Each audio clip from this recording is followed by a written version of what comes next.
Hello, I'm Nick Park from Evangelical Alliance Ireland, and this is our weekly message. It's Friday, but Sunday's coming.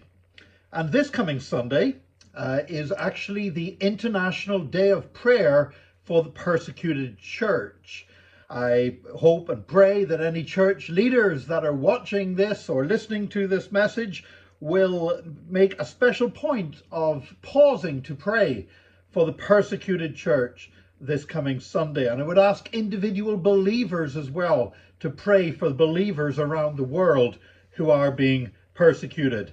The International Day of Prayer for the Persecuted Church is always on the first Sunday of November. It's part of, in liturgical churches, it's part of what's known as All Hallowtide, which of course starts with All Hallows Evening, 31st of October, and then All Saints Day on the 1st of November. And it's a time whenever the church is supposed to remember the martyrs and saints that have gone before us. And of course, the martyrs that are still experiencing martyrdom for the sake of Jesus in our own time today. Today, people will lay down their lives for Jesus. Today, people are in prison because of their faith in Jesus. Today, people will be tortured, physically and mentally tortured, because of their faith in Jesus Christ.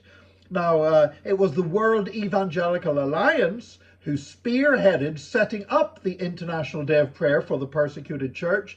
And of course, here at Evangelical Alliance Ireland, we are also part of the European Evangelical Alliance and the World Evangelical Alliance. So this is a day that, as an Evangelical Alliance, we really do feel passionately about. For a long time, I've had a burden for the persecuted church. I've traveled into closed countries and ministered in underground churches where everyone would be arrested and imprisoned if the authorities had found us.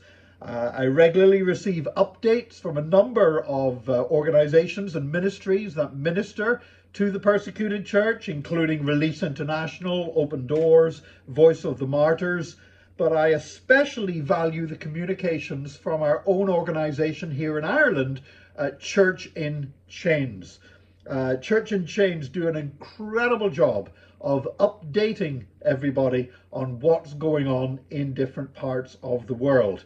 If you were to go to their website, churchinchains.ie, you would find all kinds of news and updates and what is happening with Christians in places like Iran, China, North Korea, many parts of the Islamic world, for example.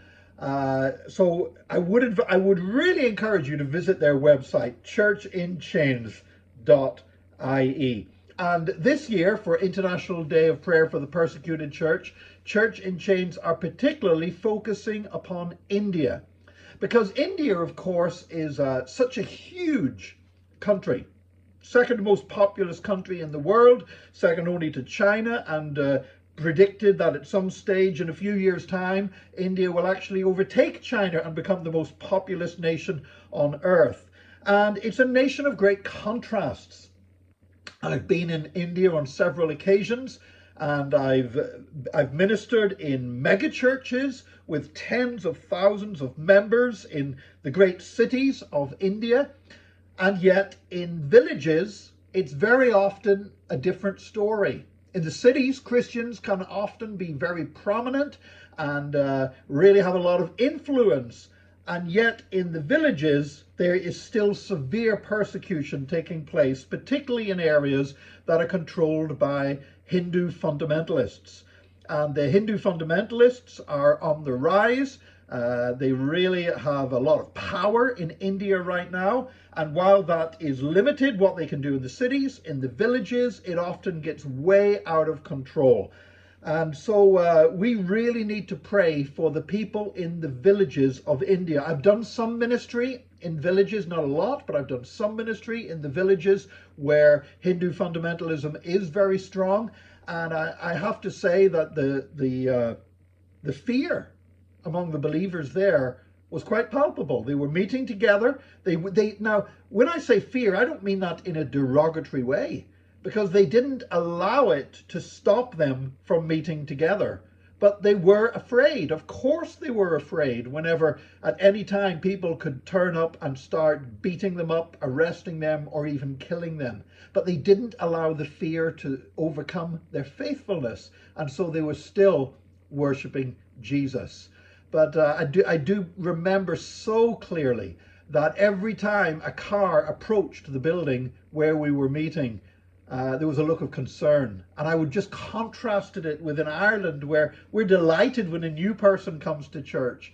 And there, when a new person comes to church, they're saying to themselves, is this the beginning of the attack? Is this the beginning of me being separated from my family? Is this the beginning of me being imprisoned for my faith? And some of the people I met there had personal, direct experience in very recent days of being physically abused and beaten up because of their faith in Jesus Christ. So I would ask you please to pray for the church in India, pray for the churches in the cities, but pray particularly for the villages, and pray for those that are practicing their faith under very extreme conditions and under constant threat and intimidation. And once again, if you could support Church in Chains, if you could make a donation to them, I'm sure they would welcome that so much. You know, they sponsor some incredible projects in different parts of the world. But do please visit their website, churchinchains.ie. But let's remember to pray for the persecuted church this Sunday, as hundreds of thousands of congregations around the world are doing so, because it is International Day of Prayer for the persecuted church. And it might be Friday, but Sunday's coming, thank God. And God bless you, and join us again for our message from Evangelical Alliance next Friday, in Jesus' name.